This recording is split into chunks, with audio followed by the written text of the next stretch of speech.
Hello friends, हम इंसान logical नहीं बल्कि साइकोलॉजिकल होते हैं। हम सभी का यही मानना है कि आज हम जो कुछ भी कर रहे हैं या अपनी लाइफ को लेकर जो डिसीजन ले रहे हैं वो पूर्णतः सही है।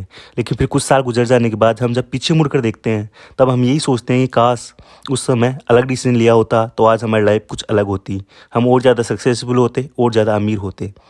खासकर जब बात आती है पैसों की तो हम बहुत सारे डिसीजन इमोशन में आकर ही लेते। The psychology of money book के ऑथर मॉर्गन होसेन ने इस बुक को बाकी बुक से हटकर बनाया है। इस बुक का हर एक चैप्टर इंसान का उसके पैसों के प्रति बिहेवियर और एटीट्यूड को दर्शाता है, क्योंकि ऑथर का मानना है किसी भी इंसान को अमीर या गरीब बनाने में उसका एटीट्यूड और बिहेवियर बहुत मायने रखता है, क्योंकि उसका अपने पैसों के साथ जितना अच्छा रिलेशनशिप होगा वो उतना ही जल्दी अमीर बनेगा। The psychology of money book हर उस इंसान के लिए है जो पैसों के मनोविज्ञान के बारे में जानना चाहता है, जो जल्दी अमीर बनना चाहता है और कम पैसों से ज़्यादा पैसे बनाना चाहता है।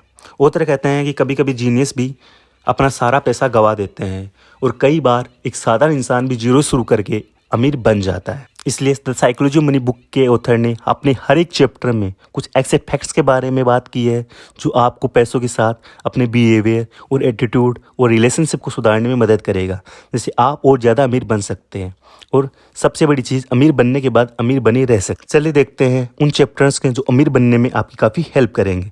लेकिन वीडियो शुरू करने से पहले हम आपको याद दिलाना चाहते हैं, अगर आपने अभी तक हमारे चैनल को सब्सक्राइब नहीं किया है तो कर लीजिए, क्योंकि ऐसी वैल्यूएबल इन्फॉर्मेशन आपको मिलती रहती है। Number 1, no one's crazy. एक रिपोर्ट के अनुसार अमेरिका के लोग मूवीज़, बुक्स, वीडियो गेम इन सबको मिलाकर जितना पैसा खर्च करते हैं उससे भी कई गुना पैसा लॉटरी की टिकट खरीदने में खर्च कर देते हैं।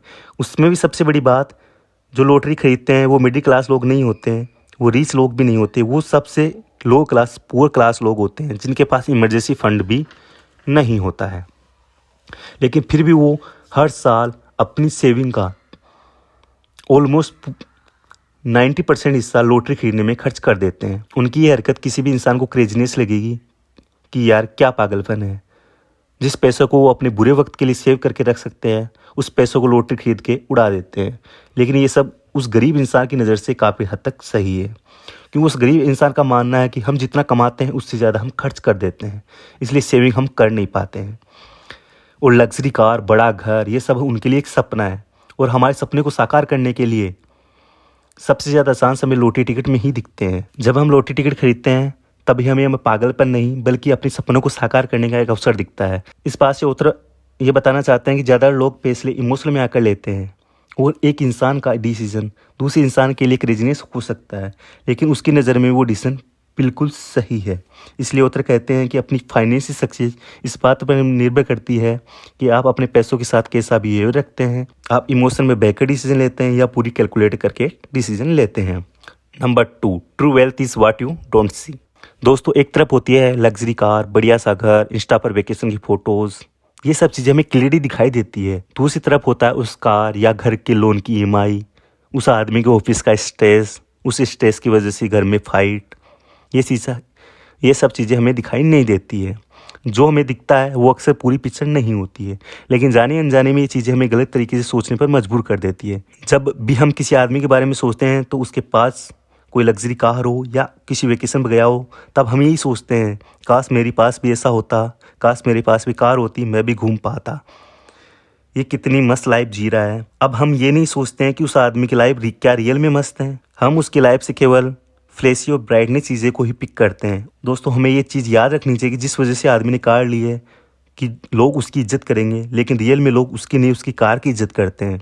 दोस्तों, जब हमारे सामने से कोई कार निकलती है तब हम ये कहते हैं वाह व्हाट ए नाइस कार, क्या कार है। कभी हम ये नहीं कहते वाह क्या आदमी है। इसलिए लोगों के माइंड में ये बैठ गया है कि अमीर मतबल आपके पास दिखाने के लिए कुछ होना चाहिए, लेकिन रियलिटी में एक्चुअल वेल्थ वो होती है जिससे हम आज़ादी की ज़िंदगी जी सकते हैं। सबसे इम्पोर्टेंट और कीमती चीज़ जिसे हम पैसों से नहीं खरीद सकते वो है हमारा समय। अगर आपके पास दुनिया को सारी दौलत है लेकिन उसे इंजॉय करने का टाइम नहीं है तो आपके अमीर होने का क्या फ़ायदा।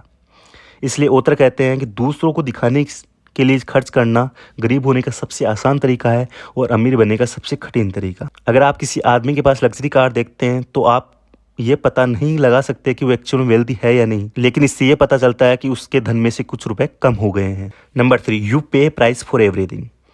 बहुत से लोग अपने घर के लिए, घर की डेकोरेशन के लिए, वेकेशन पे जाने के लिए, खाना खाने के लिए बहुत सारे पैसे खर्च कर देते हैं, लेकिन अपने आप पर इन्वेस्ट करने में इतना खर्चा नहीं करते हैं, क्योंकि अपने आप पर इन्वेस्ट करने की प्राइस उन्हें क्लियरली दिखाई नहीं देती है। उनके लिए जो दिखने वाली चीज़ है वो बहुत इंपॉर्टेंट है, जैसे बड़ा घर, लग्जरी कार या एफडी से आने वाला फिक्स इंटरेस्ट। आपके रोज़ बोरिंग इन्वेस्टमेंट जैसे स्टॉक मार्केट, इंडेक्स फंड से आपका फ्यूचर इतना क्लियर दिखाई नहीं देता है, इसलिए लोग उस ऑप्शन को नहीं चुनते हैं। उतने एक इम्पोर्टेंट बात कहते हैं कि आपके पैसे धीरे धीरे इंडेक्स फंड में कंपाउंडिंग की तरह ग्रो होते हैं, लेकिन बर्बादी आपकी रातों रात भी हो सकती है। Number 4, getting wealthy versus staying wealthy. दोस्तों, अमीर बनने के कई तरीके हैं, लेकिन गरीब बनने का एक ही तरीका है, अपने पैसों को ठीक से हैंडल ना करना और उसे ज़्यादा से ज़्यादा खर्च करना। इसलिए ऑथर कहते हैं कि अमीर बनने से ज़्यादा अमीर बने रहना मुश्किल है, क्योंकि जब आदमी के पास पैसा नहीं होता तो उसे कंट्रोल करने की कोई ज़रूरत नहीं होती है, लेकिन जब आदमी के पास बहुत सारा पैसा होता है तो उसे सेल्फ कंट्रोल सीखना पड़ता है। इसलिए अमीर बनने और अमीर बने रहने के लिए अलग अलग माइंडसेट होना चाहिए। लेकिन आप शुरुआत से ही कुछ छोटे छोटे सेविंग करके उन्हें इन्वेस्ट करते हैं और उसके थ्रू अमीर बनते हैं, तो ज़्यादा चांस है कि यही माइंडसेट आपको अमीर बनाए रखेगा। इसलिए आज दुनिया के 90% लोग सेल्फ मेड मिलीनियर्स हैं और दुनिया के 70% ज़्यादा लॉटरी विनर्स 10 साल के अंदर ही गरीब बन जाते हैं। इसलिए हमेशा एक सर्वाइवल माइंडसेट रखना चाहिए।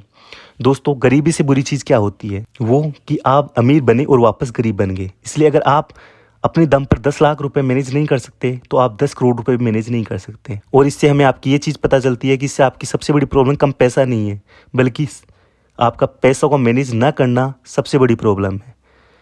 क्योंकि गरीब लोगों की सोच ये होती है कि अब हमारे यहाँ ज़्यादा पैसा आएगा तब हम उन्हें मैनेज करना सीखेंगे, लेकिन अमीर लोग सोचते हैं कि जब हमारे पास कम पैसे को अच्छे से मैनेज करेंगे तब हमारे पैसे बढ़ेंगे। Number 5, saving and financial freedom. दोस्तों, दुनिया में 3 टाइप के लोग होते हैं।